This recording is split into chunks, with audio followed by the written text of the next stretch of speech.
Hello students and welcome to my YouTube channel Let's Learn English. Today I am going to explain you how to write a paragraph using the flowchart or outlines, or how to describe a process using a flowchart or outlines, or process writings, or describing a process using outlines. अर्थात आज हम लोग सीखेंगे कैसे एक paragraph लिखें flow chart का इस्तेमाल करके या दिए गए पॉइंट्स का इस्तेमाल करके, या कैसे एक प्रोसेस को वर्णन करेंगे दिए गए फ्लो चार्ट्स या आउटलाइंस का प्रयोग करके, या प्रोसेस राइटिंग कैसे लिखेंगे, या फिर हम कह सकते हैं कि एक प्रोसेस का वर्णन कैसे करेंगे निम्नलिखित आउटलाइंस का प्रयोग करके। आपको विभिन्न तरीकों से क्वेश्चंस पूछा जा सकता है। तो सबसे पहले हम लोग प्रोसेसिंग लिखते समय निम्नलिखित बातों को ध्यान में रखेंगे। प्रोसेसिंग लिखते समय निम्नलिखित बातों को ध्यान में रखना चाहिए। सबसे पहले हम लोग जानेंगे कि प्रोसेसिंग का मतलब क्या होता है। प्रोसेसिंग का अर्थ होता है किसी चीज को बनाने की पद्धति को क्रमानुसार वर्णन करना। कहने का मतलब है कि मान लीजिए कि हम चाय बनाने जा रहे हैं, तो चाय बनाने के लिए सबसे पहले क्या करना है, उसके बाद क्या करना है, उसके बाद क्या करना है, अंत में क्या करना है, इसी को हम लोग कहते हैं क्रमानुसार वर्णन करना, जिसको हम लोग प्रोसेसिंग कहते हैं। अब हम लोग उसके बाद जानेंगे प्रोसेसिंग लिखते समय सबसे पहले एक शीर्षक या हेडिंग्स देना चाहिए। हेडिंग किस तरह से देंगे उसका भी एग्जांपल आप देख सकते हैं। How potato chips are prepared, how a message is sent from a mobile, how a house is built, या फिर preparation of potato chips, orange juice, mango jelly. कहने का मतलब है हाउ के बाद यहाँ पोटैटो चिप्स है। अगर बोल दिया गया कि ऑमलेट कैसे बनाया जाता है, तो पोटैटो चिप्स को हटाकर आप how omelette is prepared. Mango juice बनाना है तो how mango juice is prepared. इस तरह से आप इसको हटा करके बाकी उसी तरह से लिख सकते हैं। तो सबसे पहले शीर्षक लिखेंगे। शीर्षक क्या होगा, how potato chips are prepared, how a message is sent from a mobile, how a house is built, या फिर इस तरह से भी लिख सकते हैं preparation of potato chips, preparation of mango jelly, preparation of orange juice, preparation of omelette. Number 3, उसके बाद एक ऐसा वाक्य लिखना चाहिए जिससे विषय वस्तु, सब्जेक्ट मैटर का परिचय, अर्थात एक इंट्रोडक्शन लिखना होता है। इंट्रोडक्शन कैसे लिखेंगे, मान लिया जाए कि आपको पोटैटो चिप्स का प्रोसेस तैयार करना है, तो आप एक परिचय लिखिएगा। Potato chips are the thin slice of potato, it is used as a snack during tea time. In order to prepare potato chips, some important steps are taken. Potato chips आलू का पतला पतला टुकड़ा होता है। इसका इस्तेमाल किया जाता है खासकर चाय के दौरान नाश्ते की तरह। पोटैटो चिप्स को तैयार करने के लिए कुछ महत्वपूर्ण कदम उठाए जाते हैं। या फिर मान लीजिए कि आपको ऑरेंज जूस पर प्रोसेसिंग तैयार करना है, तो orange juice is a healthy drink containing vital vitamins and minerals. In order to describe the process of orange juice, some important steps are taken. Orange juice, संतरे का रस, एक स्वस्थकर पेय पदार्थ है जिसके अंतर्गत काफी महत्वपूर्ण विटामिन और मिनरल पाए जाते हैं। ऑरेंज जूस के प्रोसेस को वर्णन करने के लिए कुछ महत्वपूर्ण कदम लिए जाते हैं। अगर आप इतना नहीं लिख पाते हैं तो आप यहां से भी शुरू कर सकते हैं। In order to describe the process of orange juice, in order to describe the process of mango juice, in order to describe the process of tomato jelly, omelette, जो भी आए यहाँ पर आप बदल करके some important steps are taken लिख करके आप एक परिचय लिख सकते हैं। नंबर 4, दिए गए फ्लो चार्ट को प्रत्येक पॉइंट को एक के बाद एक का वर्णन करना होगा। याद रहे, एक भी छूटना नहीं चाहिए।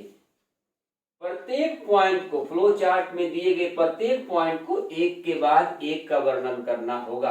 अगर एक छूट जाता है तो उसके अंदर का जो धारावाहिक, जो क्रमानुसार वर्णन है, वो उसका लिंक टूट जाता है, इसलिए एक भी छूटना नहीं चाहिए।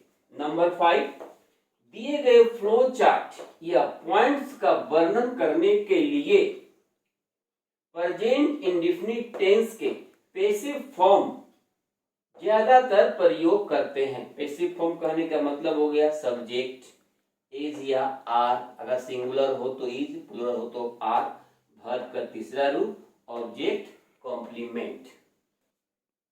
अब हम लोग देखेंगे कि प्रेजेंट इंडेफिनिट टेंस के पैसिव फॉर्म का इस्तेमाल कैसे किया जाता है। मान लीजिए आपको एग्जांपल इस तरह से दिए हुए हैं, मैंने यहाँ पे 3 पॉइंट्स, प्रोसेसिंग का 3 पॉइंट्स लिखा है। इसको हम लोग प्रेजेंट इंडेफिनिट के पैसिव फॉर्म का इस्तेमाल करके कैसे बनाएंगे देखेंगे। पहला पॉइंट दिया हुआ है, put waste materials in the basin, मतलब बेसिन में गंदे पदार्थ को रखते हैं।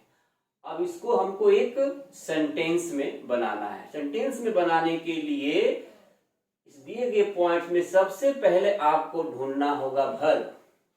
जिससे यहां पर ये हो गया वर्ब, यहां पर वर्ब हो गया। इस तरह वर्ब पहचानने का तरीका है कि उसमें ing लगा रह सकता है, ed लगा हो सकता है, ses भी लगा रह सकता है, ing भी लगा रह सकता है। जैसे यहाँ पर देखिए बाइंग, ये हो गया वर्ब। अब उसके बाद हम लोग सब्जेक्ट को ढूंढेंगे। सब्जेक्ट लेफ्ट साइड या राइट साइड हमको मिलेगा, या तो इधर सब्जेक्ट मिलेगा या फिर इधर सब्जेक्ट मिलेगा। तो यहाँ पर हम पुट के बाद देख रहे हैं वेस्ट मटेरियल, ये हो गया सब्जेक्ट। उसके बाद प्रीपोजिशन के बाद आने वाले जो भी शब्द होंगे वे सारे ऑब्जेक्ट्स में गिने जाएंगे, केवल ऑफ को छोड़कर। कभी कभी ऑफ प्रीपोजिशन आने के बाद, जैसे बाइंग ऑफ पोटैटोज, तो वहां पर ऑफ के बाद जो पोटैटोज है वो पोटैटोज सब्जेक्ट के रूप में काउंट होता है। Buying of potatoes from the market, बाजार से आलू को खरीदा जाता है। यहाँ बाइंग ऑफ पोटैटोज, यहाँ ऑफ के बाद जो पोटैटोज है यहाँ पर ये पोटैटो सब्जेक्ट के रूप में इस्तेमाल होगा। दूसरा हम लोग देखते हैं कलेक्टेड बाय पोस्टमैन। यहाँ पर देखिए सब्जेक्ट किधर है, यहाँ पर इधर तो सब्जेक्ट नहीं है और इधर है तो बाय प्रीपोजिशन शुरू है, इसलिए यहाँ पर ये ऑब्जेक्ट हो गए। यहाँ पर बाइंग वर्ब है, बाइंग के इधर और इधर, सब्जेक्ट इधर नहीं है, इधर में है द मैंगोज, ये सब्जेक्ट हो जाएंगे और ये हो जाएंगे ऑब्जेक्ट।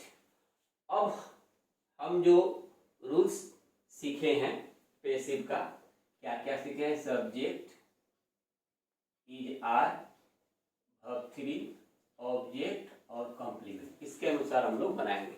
सबसे पहले सब्जेक्ट, सब्जेक्ट हमको मिल गया वेस्ट मटेरियल, हमने लिख दिया।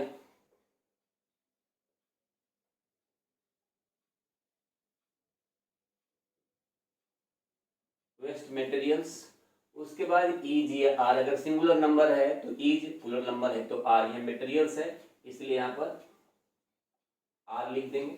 उसके बाद वर्ब 3, यहाँ पुट वर्ब है, वर्ब का तीसरा पुट ही होता है तो हम लोगों ने लिख दिया पुट। उसके बाद है ऑब्जेक्ट, ऑब्जेक्ट यहाँ पर बचा हुआ इन द बेसिन, तो हमने लिख दिया यहाँ पे इन द बेसिन। इस तरह से एक सेंटेंस तैयार हो गया, waste materials are put in the basin, गंदे पदार्थों को बेसिन में रखा जाता है। दूसरा देखिए कलेक्टेड बाय द पोस्टमैन, यहाँ पे हमको सब्जेक्ट चाहिए, सब्जेक्ट तो है नहीं, ऑब्जेक्ट और वर्ब है, तो सब्जेक्ट जब ना हो तो हम उसके बदले इट का इस्तेमाल कर सकते हैं। सब्जेक्ट नहीं है तो हम अपने से इट का इस्तेमाल कर लिए, इट के बाद इज या आर लगता है, इट के साथ इज का इस्तेमाल होता है, तो हम लोग लिखेंगे इज, इज के बाद वर्ब का तीसरा रूप, वर्ब यहाँ ऑलरेडी कलेक्टेड दिया हुआ है तो लिख देंगे इट इज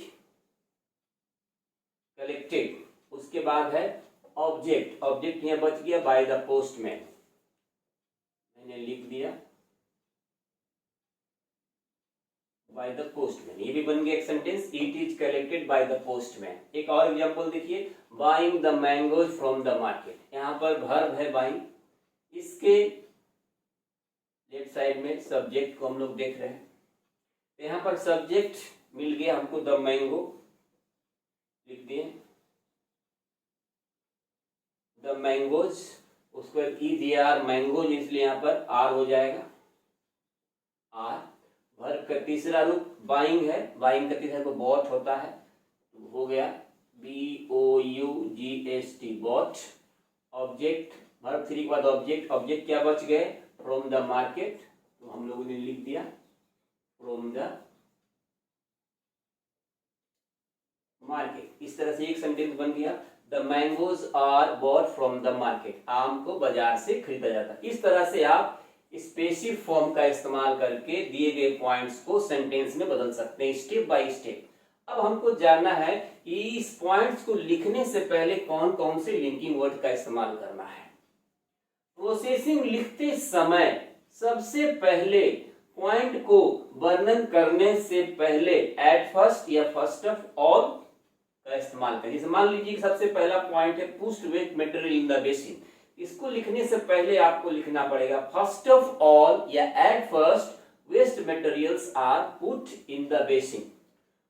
उसके बाद देखिए, और उसके बाद के पॉइंट्स को लिखने से पहले after that, again, then, later, next, thereafter, इन सब लिंकिंग वर्ड का इस्तेमाल करेंगे। मान लीजिए कि दूसरा पॉइंट है कलेक्टेड बाय द पोस्टमैन, हम लोगों ने लिखा है it is collected by the postman, इसको लिखने से पहले हम यहाँ पर इसमें से कोई भी पॉइंट्स लिख देंगे। जैसे मान लीजिए कि आफ्टर दैट, अगेन, इसमें से कोई एक पॉइंट हमने आफ्टर दैट को ले लिया, यहाँ पर लगा दिया after that it is collected by the postman. इस तरह से एक के बाद आप इन सारे लिंकिंग वर्ड का इस्तेमाल करेंगे, और जब अंत में पहुंच जाएंगे और अंतिम पॉइंट्स को लिखने से पहले एट लास्ट या फाइनली लिखते हैं।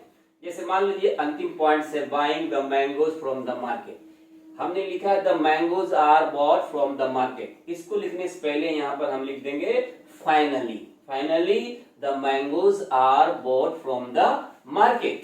अब प्रोसेसिंग लिखना जब समाप्त हो जाए तो लिखेंगे in this way mango juice is ready to drink, या फिर in this way tea is ready to serve. इस तरह से ये प्रोसेसिंग लिखने का नियम हमने बताया। और अब हम लोग एक प्रोसेसिंग राइटिंग को वर्णन करना सीखेंगे। अब तक मैंने आपको सारे रूल्स बताए, अब आप लोग, अगर आपको एक प्रोसेसिंग राइटिंग्स के लिए पॉइंट्स दिए जाते हैं तो उसको आप कैसे बनाएंगे, मैं एक बनाकर आप लोगों को दिखाता हूं। दिया गया हाउ पोस्टल सिस्टम वर्क्स, मतलब डाक विभाग कैसे काम करता है, कैसे हमारे तक चिट्ठियां पहुंचती हैं। पॉइंट्स देखेंगे, लेटर्स रिटेन, सबसे पहले पत्र लिखा जाता है, पोस्टेड, पोस्ट किया जाता है, कलेक्टेड बाय द पोस्टमैन, डाकिया के द्वारा इकट्ठा किया जाता है, taken to the post office, post office में ले जाया जाता है, सॉर्टेड बाय द पोस्टमैन, डाकिया के द्वारा उसको छांटा जाता है, डिस्पैच टू डेस्टिनेशन, उसको विभिन्न मंजिलों पर पहुंचा दिया जाता है, send to different post office, अलग अलग पोस्ट ऑफिस डाकघर में भेज दिए जाते हैं, डिलीवर टू एड्रेस, और अंत में उनके पतों पर पत्रों को भेज दिया जाता है। सबसे पहला पॉइंट्स आपको देखिए दिया हुआ है लेटर्स रिटन। इनको लिखने से पहले हम लोग लिखेंगे, सबसे पहले लिखेंगे फर्स्ट ऑफ ऑल, उसके बाद लेटर्स रिटन। यहाँ पर देखिए सबसे पहला वर्ब को ढूंढिए, वर्ब यहाँ दिया हुआ है रिटेन, इसके इधर तो कुछ नहीं है, इधर पर दिया हुआ है लेटर्स, मतलब यहाँ सब्जेक्ट्स हो गए लेटर। नियम अनुसार सबसे पहले सब्जेक्ट्स को लिखते हैं, सब्जेक्ट्स यहाँ है लेटर्स, उसके बाद इज या आर, क्योंकि यहाँ पर लेटर्स है इसलिए आर का प्रयोग करेंगे, आर और उसके बाद है वर्ब, रिटेन, वर्ब 3 हो गया रिटेन। सबसे पहले पत्रों को लिखा जाता है, लेटर्स आर रिटेन। अगर आप चाहें तो ऑब्जेक्ट अपने से भी 2-4 वर्ड जोड़ सकते हैं। पत्र किसके द्वारा लिखा जाएगा? बाय द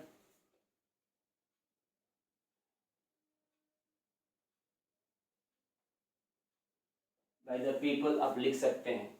सबसे पहले पत्रों को लोगों के द्वारा लिखा जाता है। दूसरा पॉइंट है पोस्टेड।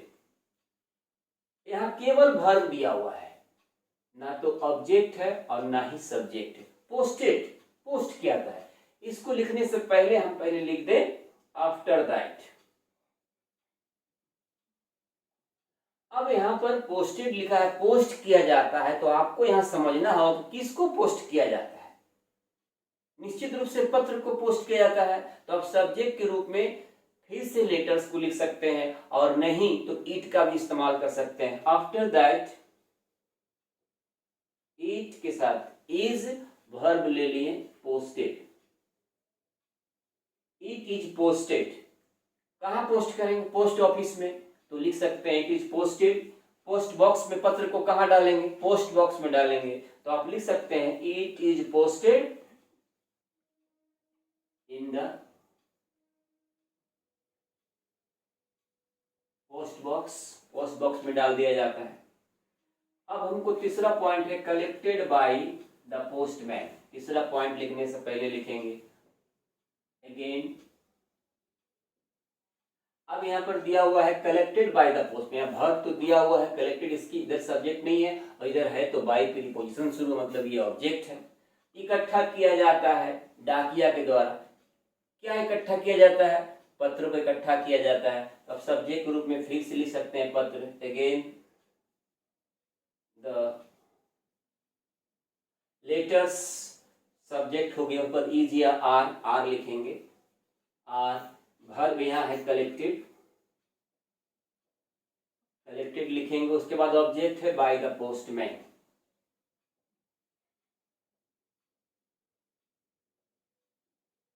बाय द पोस्टमैन लिखें। उसके बाद दिया है taken to the post office. इसको पोस्ट ऑफिस में ले जाएगा। यहाँ पर दिया हुआ है टेकन, वर्ब हुआ, इसके बाद ये ऑब्जेक्ट, यहाँ भी सब्जेक्ट नहीं है। इसको लिखने से पहले हम लोग लिख लेते हैं देन। देन के बाद यहाँ पर टेकन दिया हुआ वर्ब है और ऑब्जेक्ट है, सब्जेक्ट नहीं है, तो सब्जेक्ट जब ना हो तो इट का इस्तेमाल कर सकते हैं। देन इट, इट के साथ इज या आर, इट इज। उसके बाद इस वर्ब का इस्तेमाल कीजिए taken. It is taken, object बच गए टू द पोस्ट ऑफिस।